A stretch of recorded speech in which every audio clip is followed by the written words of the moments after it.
Arsyad? Ya betul, Arsyad. Teman yang sudah hilang 3 tahun yang lalu. Sekarang berada tepat di depan mata Anto.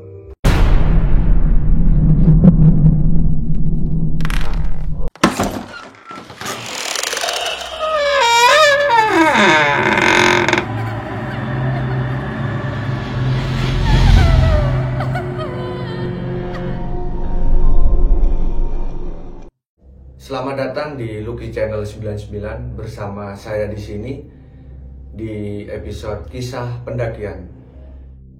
Di kesempatan kali ini saya akan membahas sebuah kisah mistis pendakian dari salah satu pendaki, sebut saja namanya Anto. Sebelum masuk ke inti ceritanya, alangkah baiknya untuk kalian support channel ini dengan cara subscribe, like, komen, dan share. Oke, langsung saja kita masuk ke ceritanya. Pagi itu Anto dan 2 temannya ingin menaiki Gunung Merapi.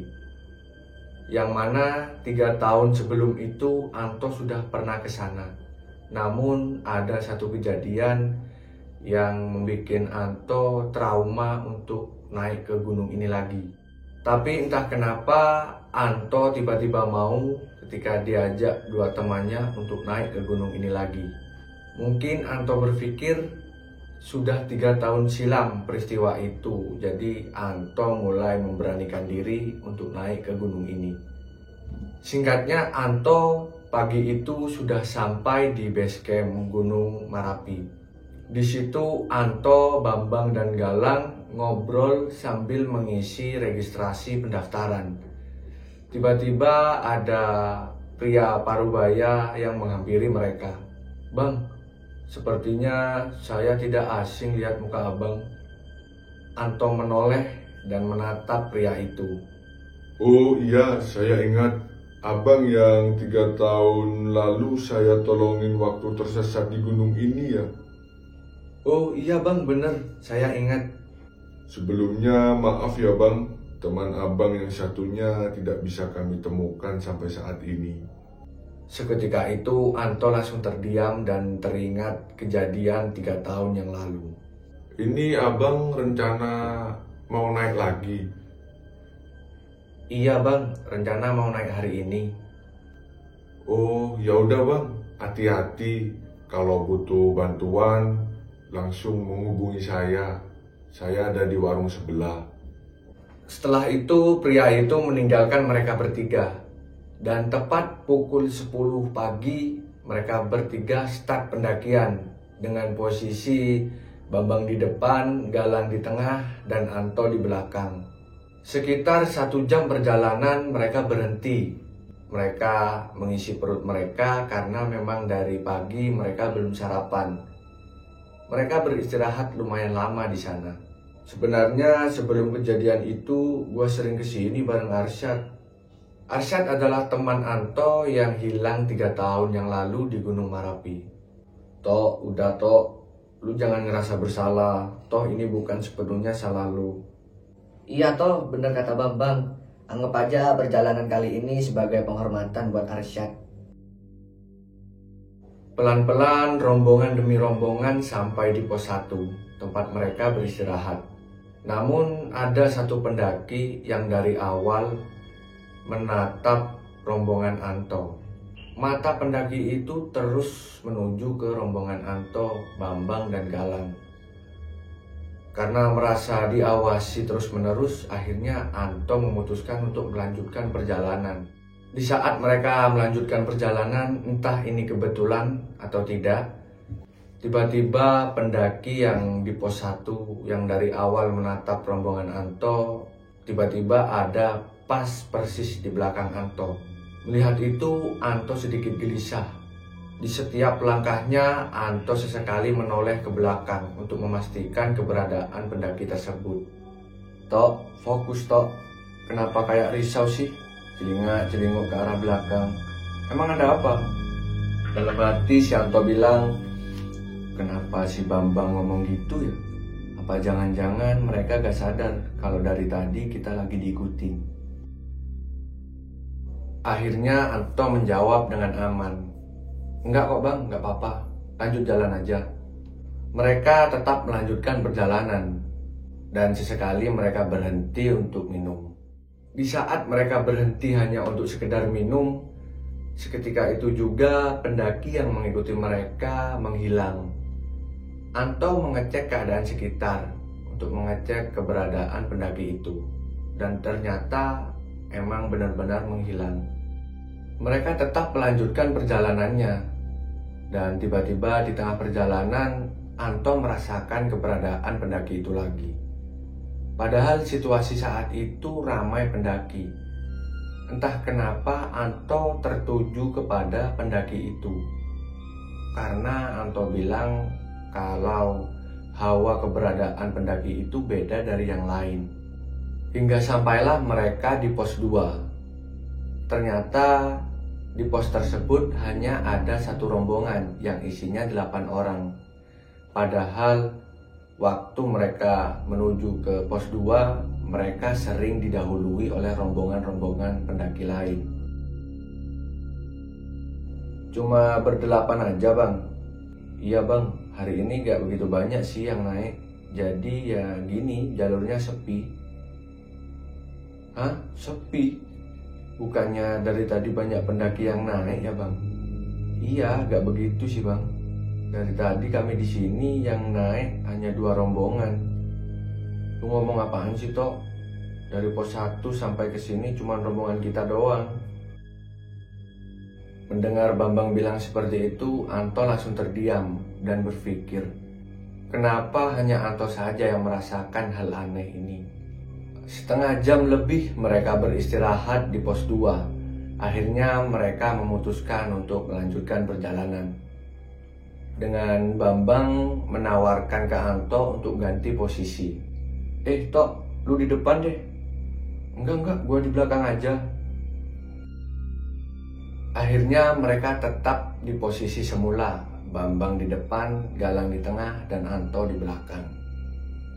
Ketika di tengah perjalanan, suhu di gunung itu tiba-tiba menjadi sangat dingin. Padahal itu siang hari dan matahari masih terik. Ditambah lagi entah langkah Anto yang terlalu lamban atau langkah mereka berdua yang terlalu cepat. Jadi jarak Anto dan Bambang dan Galang cukup lumayan jauh. Sampai sempat Anto memanggil-manggil mereka. Anto berjalan mempercepat langkahnya dengan harapan bisa menyusul mereka berdua. Tapi dari jauh Anto melihat kalau Bambang dan Galang tidak lagi berdua, melainkan ada sosok satu lagi yang menemani mereka. Melihat itu, Anto semakin cepat langkahnya sambil memanggil-manggil mereka. Tapi mereka berdua tidak merespon. Tiba-tiba saja di tengah Anto mempercepat langkahnya untuk menuju mereka berdua, ada suara Anto. Sumber suara itu persis di belakang Anto. Tapi di situ Anto berusaha mencoba berpikir positif. Anto berpikir mungkin Anto salah dengar. Anto masih terus berjalan mempercepat langkahnya sambil memanggil-manggil nama mereka berdua. Bang, Galang. Akhirnya kedua temannya menoleh ke arah Anto sambil melambaikan tangan mereka dengan harapan Anto bisa cepat-cepat menyusul mereka. Anto semakin mempercepat langkahnya. Di tengah-tengah itu tiba-tiba ada yang memegang bahu Anto dan berkata, Jangan ikuti mereka. Mendengar itu, Anto langsung lari sekuat tenaga. Di situ Anto sangat ketakutan. Ketika Anto berlari, di tengah-tengah itu Anto menatap ke arah tempat Bambang dan Galang. Tiba-tiba mereka menghilang tanpa jejak. Akhirnya Anto berteriak memanggil nama mereka.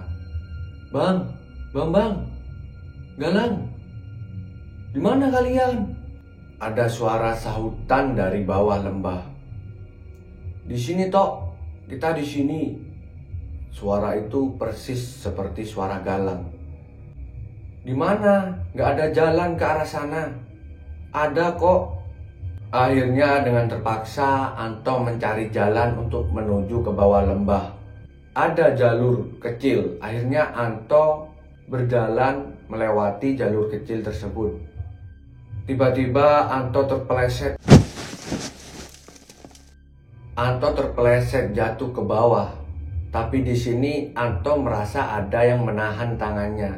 Jadi Anto tidak sampai jatuh ke lembah. Akhirnya Anto langsung ditarik kembali ke jalur pendakian. Saya bilang juga apa? Jangan ikuti mereka. Mereka suka jahil. Untuk pertama kalinya Anto terkejut. Anto melihat sosok pendaki yang dari pos 1 mengikutinya. Anto melihat secara jelas di depan matanya. Secara keseluruhan tidak ada yang membedakan dari pendaki lain. Hanya saja jarinya cuman ada 3. Pendaki itu bilang, mari ikut saya. Awalnya Anto ragu dan masih takut dengan sosok pendaki itu. Tapi makin kesini pendaki itu meyakinkan bahwa Anto akan dipertemukan kembali dengan 2 temannya. Akhirnya mau tidak mau Anto harus ikut dengan pendaki itu. Singkat cerita mereka sampai di tempat yang menyerupai perkampungan. Tempat apa ini? Apakah ini tempat asalmu? Iya, mari, temanmu sudah menunggu. Anto diantar masuk ke salah satu rumah yang paling besar di sana. Arsyad? Ya betul, Arsyad. Teman yang sudah hilang 3 tahun yang lalu. Sekarang berada tepat di depan mata Anto. Mungkin kamu berpikir temanmu ini sudah tiada. Siapa kamu sebenarnya? Ki Jingga, beliau yang nolongin saya toh. Akhirnya Anto menceritakan bahwa Arsyad sudah dikabarkan menghilang sejak 3 tahun yang lalu. Hah? 3 tahun? Iya, beberapa hari lagi keluargamu akan memperingati 1000 harinya kamu. Ki, Ya, kemungkinan portal dunia kita berbeda. Jadi wajar kalau di duniamu sudah selama itu. Lantas Anto langsung menanyakan kepada Ki Jingga, apakah Arsyad bisa kembali ke dunianya? Sebenarnya bisa-bisa saja, tapi harus ada timbal baliknya. Maksudnya?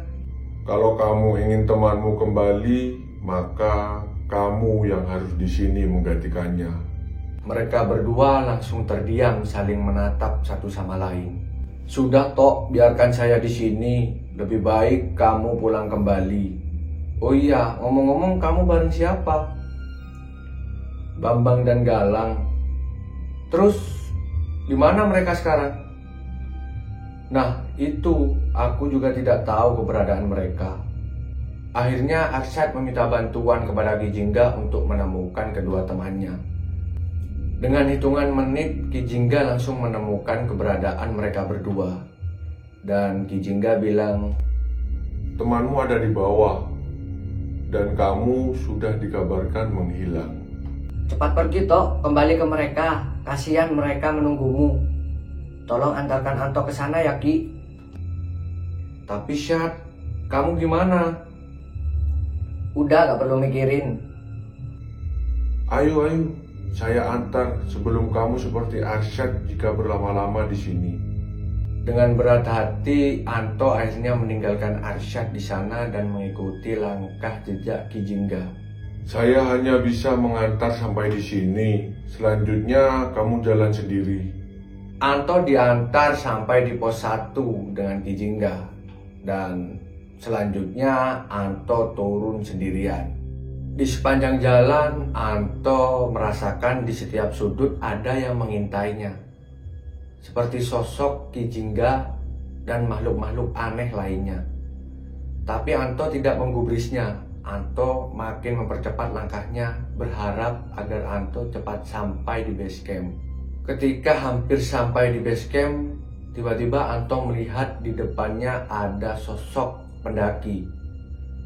Semakin dekat, Anto semakin tahu ciri-cirinya. Anto berpikir bahwa itu Arsyad. Dan benar saja, yang berdiri di hadapannya adalah sosok Arsyad, teman yang hilang 3 tahun yang lalu. Arsyad, kenapa kamu tiba-tiba di sini? Bukankah kamu tadi bilang tidak bisa pergi? Sudah, yang penting kamu sudah selamat, cepat pergi ke mereka. Aku di sini cuma ingin mengucapkan selamat tinggal. Ayo kita pulang bareng, Syad. Udah gak bisa toh, dunia kita udah beda. Mending kamu cepat pulang, mereka sudah menunggumu. Akhirnya dengan berat hati Anto meninggalkan Arsyad di sana. Dan akhirnya tidak lama dari itu Anto sampai di base camp. Ternyata kondisi di base camp sudah ramai orang. Sampai-sampai kedua orang tua Anto sudah ada di sana. Dan ketika ditanya kenapa sampai ada orang tua Anto, Bambang dan Galang menjelaskan bahwa Anto sudah menghilang selama 6 jam. Di situ Anto merasa ternyata benar ada namanya portal dunia yang beda. Karena Anto merasa Anto hanya beberapa menit saja, tapi dikabarkan sudah 6 jam menghilang. Akhirnya Anto langsung dibawa pulang oleh kedua orang tuanya bersama Galang dan Bambang. Singkat cerita, Anto, Bambang, dan Galang sampai rumah dengan selamat. Meskipun ada kejadian-kejadian yang sangat aneh di luar nalar manusia. Bahkan mereka tidak sampai ke puncak Gunung Merapi. Akhirnya Anto menceritakan kepada Bambang dan Galang atas yang dialami Anto. Tapi bagaimanapun cara Anto menjelaskan kepada mereka berdua tidak mempercayainya. Karena jika dinalar secara logika, kejadian itu sangat mustahil terjadi. Melihat kedua temannya yang tidak percaya atas kejadian yang dialami Anto, akhirnya Anto menyimpan cerita itu sendiri. Ya seperti itulah pengalaman mistis yang dialami oleh Anto yang bertemu temannya yang menghilang 3 tahun yang lalu. Memang sulit untuk dinalar secara logika, tapi ini memang benar apa adanya. Karena di dunia ini tidak semua bisa dilogikakan. Jadi cukup sekian cerita mistis dari Anto dan 2 temannya yang mendaki di Gunung Merapi. Gunung Merapi ya, bukan Gunung Merapi. Untuk kalian yang punya cerita mistis bisa langsung menghubungi kami di DM Instagram ataupun di sosial media lainnya. Kalian bisa klik link di bawah. Dan jangan lupa untuk support kami dengan cara subscribe, like, dan komen. Serta share ke teman-teman kalian agar mereka juga ikut menonton kisah-kisah misterius yang dialami oleh para pendaki. Sekian dari saya, sampai jumpa di video selanjutnya.